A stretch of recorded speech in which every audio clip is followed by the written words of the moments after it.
आनंदी मालिकेच्या आजच्या भागामध्ये आपण पाहत आहोत. आता इथे आनंदी शिल्पाताईच्या खोलीमध्ये आलेली असते. शिल्पाताई तिला म्हणत असते, हे बघ, उक्कुरड्यावरची आहेस तू आणि राजवाड्यामध्ये राहण्याची स्वप्न बघतेस.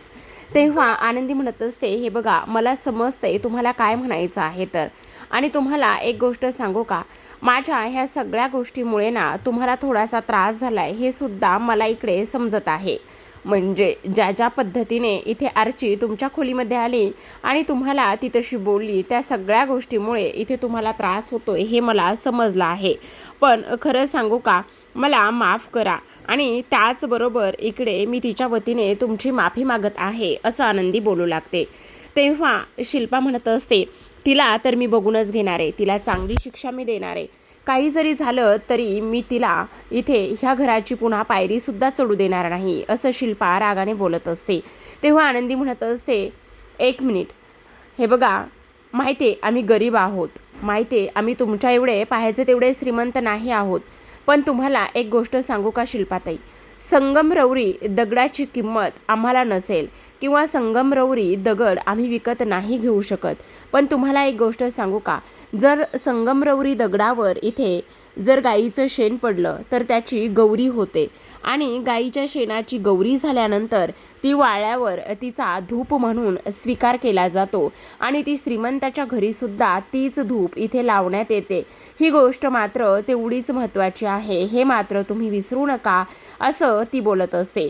तेव्हा इथे आता शिल्पा म्हणत असते, एवढा तुला माज कसा काय आणि तू समजतेस कोण स्वतःला, तुझी हिंमत कशी झाली हे सगळं काही मला बोलण्याची आणि ह्या सगळ्या गोष्टी अशा पद्धतीने करण्याची, तुझं काय चाललेलं आहे, असं ती बोलत असते. दुसऱ्या बाजूला आपण पाहतो आनंदी निघून गेलेली असते. जेव्हा आनंदी निघून जाते त्यावेळेला मात्र इथे आता शिल्पा रागानेच युगंधरच्या खोलीमध्ये आलेली असते. जेव्हा युगंधरच्या खोलीमध्ये येते त्यावेळेला आता इकडे ती म्हणत असते, काय चाललेलं आहे तुझं हे सगळं काही, आणि तू त्या भिकारड्या पोरींना इथे घरामध्ये येण्याची परवानगी कशी काय देऊ शकतोस तेच मला कळत नाही. ती चिचुंद्री इथे कशी काय आली होती, असं इकडे तो बोलत असतो. ती बोलत असते त्याच वेळेला तो म्हणत असतो, कोणाशी बोलते, कोणाबद्दल बोलतेस तू, त्या मुलीविषयी बोलतेस का, म्हणजे आनंदीच्या बहिणीविषयी तू बोलतेस का, असं तो विचारत असतो. तेव्हा शिल्पा म्हणत असते, हो तिच्याविषयीच बोलत आहे, ते भिकारडे इथे लोक आपल्या घरामध्ये येत आहेत. त्यावेळेस आता युगंधर म्हणत असतो, अगं ताई प्लीज जरा शांत हो, किती रागराग करणार आहेस, जरा शांत होणार आहेस का. मग आता इकडे ती म्हणत असते, का रागराग नको करू सांग ना. तो म्हणत असतो, अगं खूप स्वाभिमानी माणसं आहेत, ते भिकारडी वगैरे नाही आहेत, आपल्या कंपनीमध्ये कामगार आहेत, ते कामं करतात आपल्या इथे. मग आता ती म्हणत असते, मग कामं करतायत ना तर ती लोक इथे अजिबात येता कामा नये. हे बघ, आनंदीच्या माहेरची माणसं आहेत, ती आनंदी ह्या घरची सून आहे आता, त्यामुळे तिला भेटायला कोणी ना कोणी तरी येतच राहणार. आणि प्लीज तू एवढा मनाला लावून घेऊ नकोस आणि ह्या सगळ्या गोष्टींचा एवढा विचार करू नकोस आणि पराचा कावळा करू नकोस, असं इकडे तो बोलत असतो. तेव्हा शिल्पाचा इथे माज त्याने एका झटक्यात उतरवलेला असतो आणि तेव्हा ती म्हणत असते, मी पराचा कावळा करते का, हे बघ ताई जरा शांत बस, मला खूप महत्त्वाचं काम आहे, मला आता जावंच लागणार आहे, असं म्हणून तो आता निघून जातो. जेव्हा तो निघून जातो तेव्हा मात्र इकडे दुसऱ्या बाजूला जेलमध्ये आता एक हवालदार असतो आणि तो हवालदार आता इकडे ह्या विद्याधरसाठी दारूच्या बाटल्या वगैरे घेऊन आलेला असतो. जेव्हा दारूच्या बाटल्या तो हवालदार घेऊन येतो त्यावेळेला मात्र इकडे आता हे लोक, हवालदार आता इकडे ह्याच्यासमोर उभा असतो आणि म्हणत असतो, हे तुमच्यासाठी आणलेलं आहे. मग आता इकडे विद्याधर त्याच्या समोर येतो आणि त्या 2 दारूच्या बाटल्या काढून बघत असतो. आता ही दारू म्हणजे खूप जास्त महागडी. आता तो दारूच्या बाटल्या घेतो आणि एक हवालदाराला देत असतो आणि म्हणत असतो, काय मग ही दारूची बाटली तुला आवडते ना. हो आवडते ना, एवढं महागडं कधी मी पिलो नाही, पण आता मात्र तुमच्यामुळे हे प्यायला भेटेल, असं इथे तो बोलत असतो. आता हे सगळं काही बोलल्यानंतर विद्याधर म्हणत असतो, अशीच मला मदत करत राहा, जर तू मला अशीच मदत करत राहिलास ना तर तुला अशाच महागड्या वस्तू भेटत राहतील. आता तो तिथून निघून जातो आणि विद्याधर मात्र पोलीस स्टेशनमध्येच दारू पित असतो. दुसऱ्या बाजूला सर्वजण नाश्त्यासाठी बसलेले असतात. तेव्हा शिल्पा तोऱ्यातच सर्वांना आवाज देत असते, पटापट हे आणा ते आणा. तेवढ्यातच युगंधर येतो आणि युगंधरला सुद्धा नाश्त्यासाठी शिल्पा बसायला सांगत असते. नौकर वर्ग सगळे असतात आणि नौकर वर्ग असल्यामुळे आता इकडे ते सर्व काही सर्व करत असतात. जेव्हा सर्व करत असतात त्याच वेळेला पुन्हा युगंधरला एक महत्त्वाचा फोन आलेला असतो, तो म्हणजेच फॅक्टरीमधून, आणि फॅक्टरीमध्ये त्याला तातडीने बोलवण्यात आलेलं असतं. त्यामुळे फोन आल्यामुळे तो बाजूला जाऊन बोलतो आणि म्हणत असतो, तुम्ही कंटिन्यू करा, मी आलोच 2 मिनिटात, असं म्हणून युगंधर बाजूला जाऊन फोनवर बोलतो. त्याच वेळेला तिथे आता आबा आलेले असतात. आज मांडव परतणीसाठी ते आनंदीला घ्यायला आलेले असतात. जेव्हा ते येतात त्यावेळेला मात्र इकडे शिल्पा त्यांच्याकडे रागाने पाहते, पण युगंधरचे बाबा मात्र त्यांच्याकडे पाहून हसत असतात, नमस्कार करतात. मग आता ते शिल्पाला म्हणत असतात, ते आलेले आहेत ना, आनंदीचे बाबा आहेत, आपले व्याही आहेत ना, मग काय आहे. मग आता शिल्पा उठून उभी राहते, आनंदीच्या बाबाजवळ जाते आणि म्हणत असते, आज काय सकाळी सकाळीच इकडे येणं केलंय, कसं काय. तेव्हा आबा म्हणत असतात, ते काय ना, मांडव परतणीसाठी आनंदीला घ्यायला आलो होतो. आणि तेव्हा ती म्हणत असते, हो का, आनंदीला घ्यायला आलात का, ही तर चांगलीच गोष्ट आहे, जा ना घेऊन जा. मग आता ती बसायला सांगत नाही, काहीही नाही. आणि त्याचबरोबर ती म्हणत असते, आता काय तुमचं येणं जाणं राहतच होणार आहे, तुम्हाला असं वाटत असेल मालक साहेबांबरोबर तुमच्या नातीचं लग्न लावून दिलंय म्हणून तुमची नात ह्या घराची मालकीन वगैरे झाली, असं इकडे ती बोलते. तेवढ्यातच आनंदी आलेली असते. आनंदी आल्याबरोबर इकडे ती सविताताई म्हणत असतात, आनंदीताई तुमचे बाबा आलेत, आजोबा आलेले आहेत. मग आता धावतच आनंदी जाते आणि आबांना घट्ट मिठी मारत असते. आबांना घट्ट मिठी मारल्यानंतर आनंदी म्हणत असते, आबा खरंच मला ना तुमची फार आठवण येत होती, मी आत्ता तुमची थोड्या वेळापूर्वीच आठवण काढत होते. मग आता आबा म्हणत असतात, हो ग पोरी, मला सुद्धा तुझी फार आठवण येत होती. आणि तेव्हा आता लगेचच इकडे हे सगळेजण हसायला लागतात, त्यांना सुद्धा आनंदी आवडत असते. पण आता ह्या सगळ्या गोष्टींच्या वागण्यामुळे आणि हे सगळं काही असं होतंय, त्यामुळे शिल्पामुळे खरं तर ह्या सगळ्या गोष्टी अशा होत असतात. युगंधरचा फोन संपल्यावर आता युगंधर पाहतो तर आबा आलेले असतात. मग आता ते शिल्पाला म्हणत असतात, अगोताई त्यांना बसायला वगैरे सांगणार आहेस की नाही. आबा तुम्ही या ना. हो नमस्कार मालक साहेब. हो या ना, तुम्ही बसा ना. मग आता शिल्पा म्हणत असते, हे काय, मी त्यांना बसायलाच सांगणार होते आणि बसायलाच सांगणार होते तर तेवढ्यातच तू आलेला आहेस, असं सुद्धा आता इकडे ती बोलत असते. त्याच वेळेला आता इकडे आबा बसतात आणि आबा बसल्यानंतर आपण पाहतो की इकडे आनंदी सुद्धा तिथेच बाजूला उभी राहते. मग आता युगंधर म्हणत असतो, बोला ना आबासाहेब, आबा कसे काय आलात तुम्ही. काही नाही, ते आनंदीला मांडव परतणीसाठी घेऊन जायचं होतं ना, म्हणून आलेलो आहे. अच्छा असं आहे का, बरोबर. आताई त्यांच्यासाठी सरबत वगैरे काहीतरी बघ ना. मग आता आबा बसतात आणि तेव्हा शिल्पा म्हणत असते, हो हो बघते ना. आनंदी त्यांच्या बाजूला उभी राहत असते. मग आता युगंधर म्हणत असतो, बरं आबा मला ना फॅक्टरीत अर्जंटमध्ये जायचं आहे, तुम्ही पाहुणचार करा आणि मग आनंदीला तुमच्याबरोबर घेऊन जा.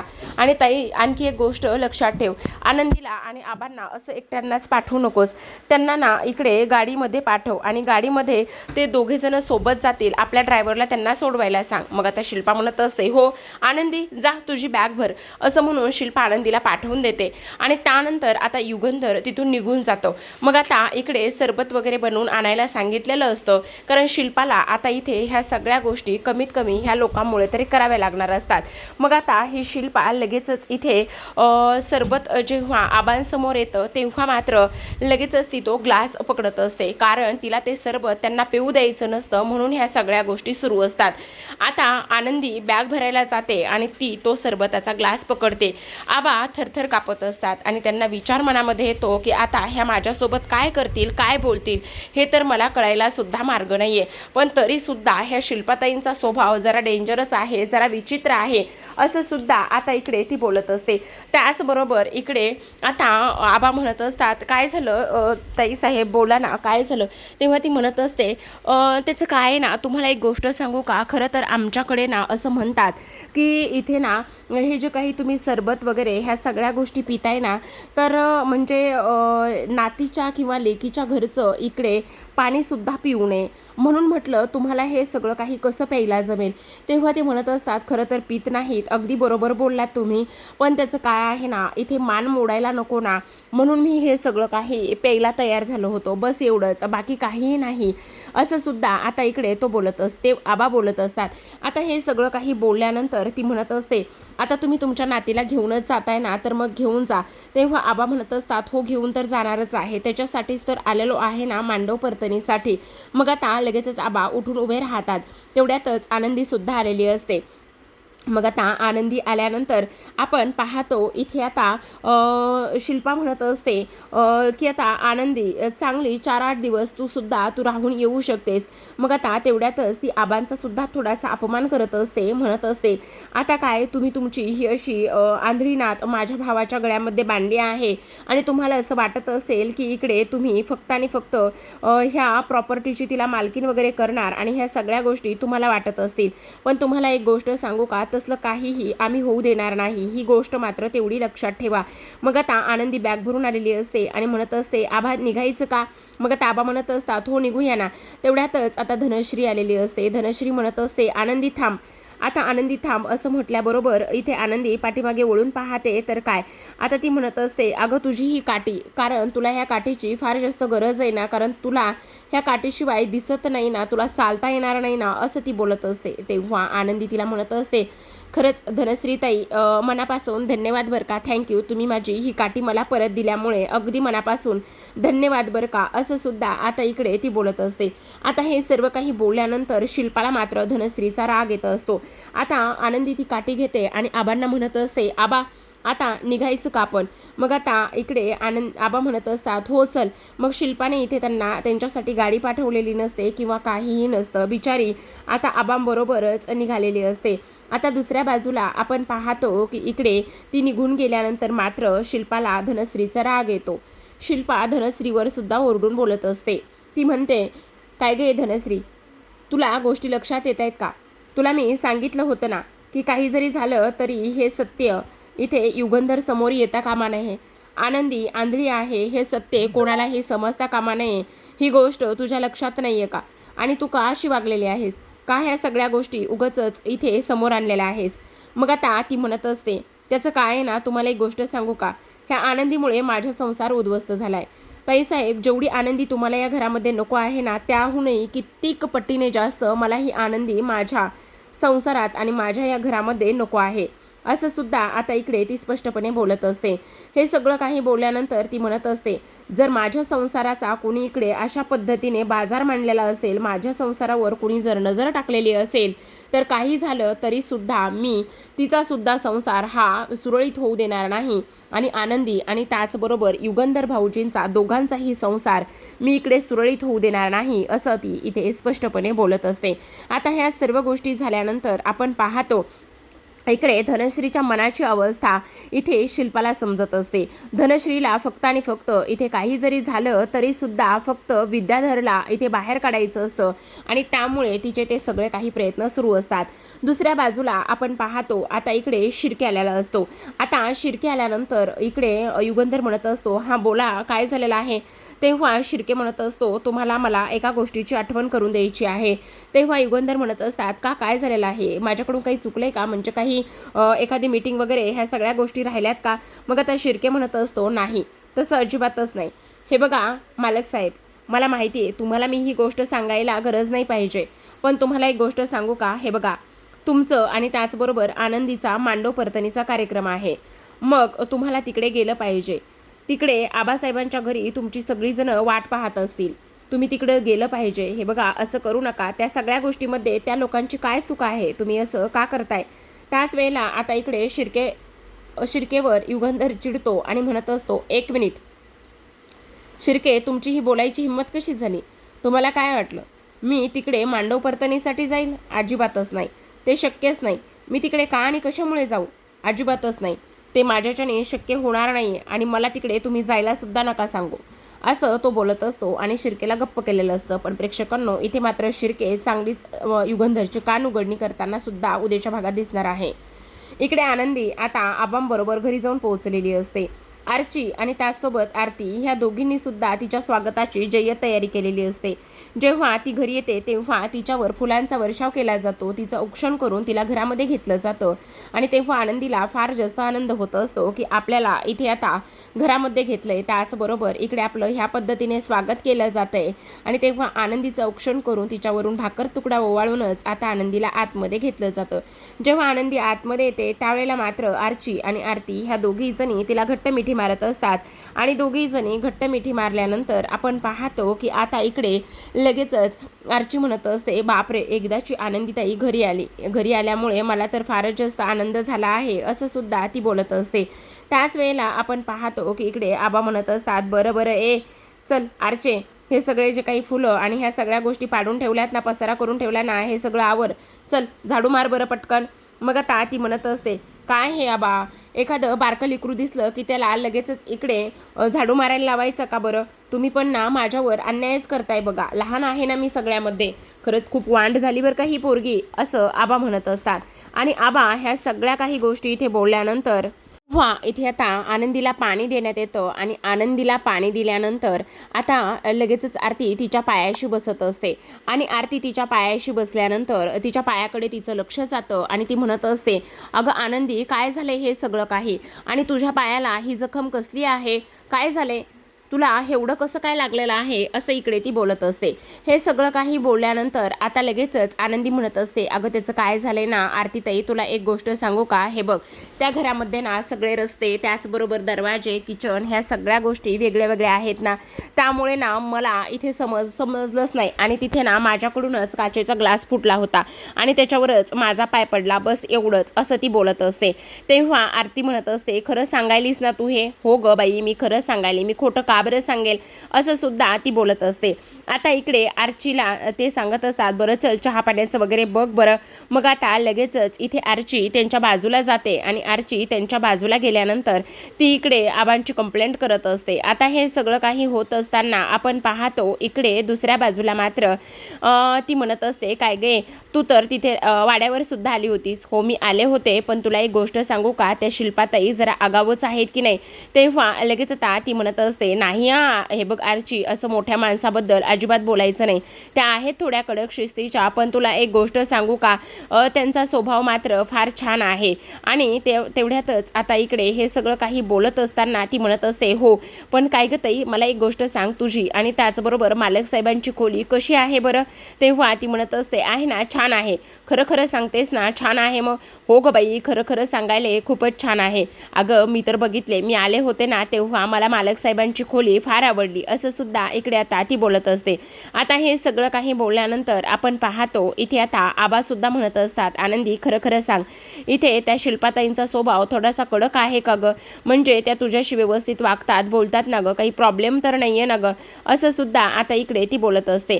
त्याच वेळेला आनंदी म्हणत असते, हो आबा, तुम्हाला असं का वाटतंय, सगळेजण माझे लाड कौतुक आणि ते सगळेजण व्यवस्थित करत आहे, तुम्हाला काळजी वगैरे करण्याची काहीही गरज नाही, असं आनंदी बोलते. आणि हे सगळं काही बोलल्यानंतर लगेचच म्हणत असते, बरं मी आता ना इकडे फ्रेश होऊन येते आणि त्याचबरोबर मला ना इकडे फ्रेश व्हावंच लागणार आहे, असं सुद्धा ती बोलत असते. आरतीताई, मला जरा पाणी देतेस का थोडंसं? मग आता आरती म्हणत असते, हो हो देते ना. मग आता ती लगेचच इकडे तिच्यासाठी पाणी आणत असते आणि आनंदी मात्र तो पाण्याचा तांब्या घेते आणि पाण्याचा तांब्या घेऊनच बाहेर आता इकडे फ्रेश होण्यासाठी निघून गेलेली असते. जेव्हा आनंदी बाहेर फ्रेश होण्यासाठी निघून जाते त्यावेळेला मात्र आरतीला आणि त्याचबरोबर आबांना सुद्धा थोडासा संशय आलेला असतो. ते लोक विचार करत असतात, नेमका प्रॉब्लेम काय आहे, आनंदी आपल्यापासून काही लपवत तर नाही ना, नेमका कसल्या गोष्टी सुरू आहेत हिच्या मनामध्ये, असं आबांच्या मनामध्ये आलेलं असतं. आबा आरतीला म्हणत असतात, आरती खरं खरं सांग, आनंदी आपल्यापासून काही लपवत तर नाही ना, सगळं काही ठीक आहे ना? तेव्हा आरती म्हणत असते, आबा तुम्ही नका काळजी करू, मी आहे ना, मी सगळं काही तिच्याकडून काढून घेण्याचा प्रयत्न करेल आणि तिला सुद्धा विचारेल की काही प्रॉब्लेम असेल तर आमच्यासोबत शेअर कर म्हणून. मग आता आनंदी तर बाहेर जाते. आता आनंदी बाहेर जाते प्रेक्षकांनो, पण इकडे मात्र आर्चीला तिच्या मनाबद्दल सगळ्या काही गोष्टी आणि संशय आलेला असतो. ती विचार करत असते की नाही, आनंदी काहीतरी लपवते, पण काय लपवते ते एकदा शोधून काढलं पाहिजे, असं सुद्धा आता इथे ती बोलत असते. आता हे सगळं काही बोलल्यानंतर आपण पाहतो आरती मात्र लगेचच तिच्या पाठीपाठी जात असते. आनंदी बाहेर जाऊन तोंड वगैरे धुत असते, फ्रेश होण्याचं काम करत असते, पण तेवढ्यातच आता तिच्या मागे आरती येते. इकडे दुसऱ्या बाजूला आबा विचार करत असतात, माझ्या पोरीच्या आयुष्यामध्ये कसलंही दुःख येऊ देऊ नकोस, काही जरी झालं ना तरी सुद्धा माझ्या पोरीचं आयुष्य आणि त्याचबरोबर तिचं सगळं काही व्यवस्थित होऊ दे, असं सुद्धा आता इकडे ती बोलत असते. आता आरती म्हणत असते, आनंदी काय करतेस? आनंदी रडत असते. तेवढ्यातच आता ती म्हणत असते, नाही ग, काही नाही. काही नाही कसं? आणि तू रडतेस का? काय झालेलं आहे, खरं खरं सांग. आनंदी खरं खरं सांग, तुला त्या घरामध्ये काही त्रास होतोय का? तुझ्यावर त्या घरामध्ये अन्याय वगैरे होतोय का? तुझा कुणी त्या घरामध्ये जाच वगैरे करतंय का? खरं खरं सांग, काय झालेलं आहे? सगळं काही ठीक आहे ना आनंदी? आनंदी, खरं सांग, काय झालंय? तुला मालक साहेबांनी त्यांची बायको म्हणून स्वीकारलं नाहीये का? काय झालंय, खरं खरं सांग. असं आता इकडे आरची तिला आरती खोदून खोदून विचारत असते. तेव्हा मात्र आनंदी लगेचच आता इकडे आरतीच्या मिठीत शिरते. आरतीच्या मिठीत शिरून ती लगेचच रडायला लागलेली असते. तिला तर समजत नाही आता काय बोलावं आणि काय नाही म्हणून. मग आता ती पुन्हा पुन्हा विचारते, काय झालंय? तू एवढी रडतेस का? कशामुळे रडतेस? खरं खरं सांग, सगळं काही ठीक आहे ना? तेव्हा आता इकडे आनंदी तिच्या गळ्यामध्ये पडत असते आणि रडायला सुरुवात करते आणि तिथे घडलेला सगळा प्रकार ती इथे सांगत असते. ती म्हणत असते, काहीही बरं नाहीये, काहीही व्यवस्थित नाहीये. तुला काय सांगू आणि काय नाही तेच मला समजत नाही. आणि त्याचबरोबर जेव्हा आम्ही त्या घरी गेल्यानंतर इथे मला शिल्पाताईंनी सून म्हणून स्वीकारायला स्पष्टपणे नकार दिला आहे. मग आता मला काय करावं काय नाही ह्या गोष्टी अजिबातच समजत नाहीत. काय करू सांग ना, मी कोणाला सांगू ह्या सगळ्या गोष्टी? आणि सोबतच सगळ्यात महत्त्वाची गोष्ट म्हणजे त्यांनी मला इथे बाहेर किचनमध्ये झोपायला दिलेला आहे. माझी मोलकरणीसारखी अवस्था केली आणि त्याहूनही सगळ्यात महत्त्वाची गोष्ट म्हणजे त्यांची चप्पल आणि ते सगळं त्यांनी मला इकडे पुसायला लावलेलं आहे. आरती ताई, मला आता कळत नाही काय करावं म्हणून. त्याच वेळेला आरतीसुद्धा रडायला लागलेली असते. तिच्या धाकल्या बहिणीबरोबर अशी काहीतरी ही गोष्ट झाली, त्यामुळे तिला वाईट वाटत असतं आणि आता ह्या सगळ्या गोष्टीवर काहीतरी सोल्युशन निघालं पाहिजे असा सुद्धा ती मनामध्ये विचार करत असते. तर आता ह्या दोघी जणी बहिणी गळ्यामध्ये पडून रडत असतात. तर आता प्रेक्षकांनो, तो त्या दिवशीचाच प्रोमो इथे आलेला आहे. त्याच प्रोमोमध्ये बहुतेक विद्याधर घरी आलाय. बहुतेक आता इकडे सोडवलेलं आहे धनश्रीनी की काय ते समजत नाही, पण असं कदाचित असं वाटतंय की इकडे ना तो त्या पोलिसांना मॅनेज करून घरी आलेला असावा आणि आनंदीवर तो पुन्हा जबरदस्ती करण्याचा प्रयत्न करत असतो. आनंदी मात्र जोराजोरात ओरडते आणि जोराजोरात ओरडल्यानंतर घरातील सगळेजण तिथे येऊन जमा होतात. आनंदी धावतच जाते आणि धावत गेल्यानंतर समोर युगंधर असतो. युगंधरच्या लगेचच ती इथे मिठीत पडून रडायला लागलेली असते आणि तेव्हा युगंधर मात्र तिला शांत करण्याचा तेवढाच त्याचा तो प्रयत्न इथे सुरू असतो. तर आता प्रेक्षकांनो, इथे आनंदी आणि त्याचबरोबर युगंधर हे दोघेजण एकत्र येतील का हे पाहणं फार कमालीचं असणार आहे. आणि सोबतच आणखी एक सर्वात महत्त्वाची गोष्ट म्हणजे की आता युगंधर आनंदीला ह्या विद्याधरपासून कसं प्रोटेक्ट करेल हे सुद्धा पाहणं तेवढंच इंटरेस्टिंग आहे. तर पाहत रहा आनंदी. भेटूयात अशाच एका नवीन एपिसोड सोबत. तोपर्यंत धन्यवाद.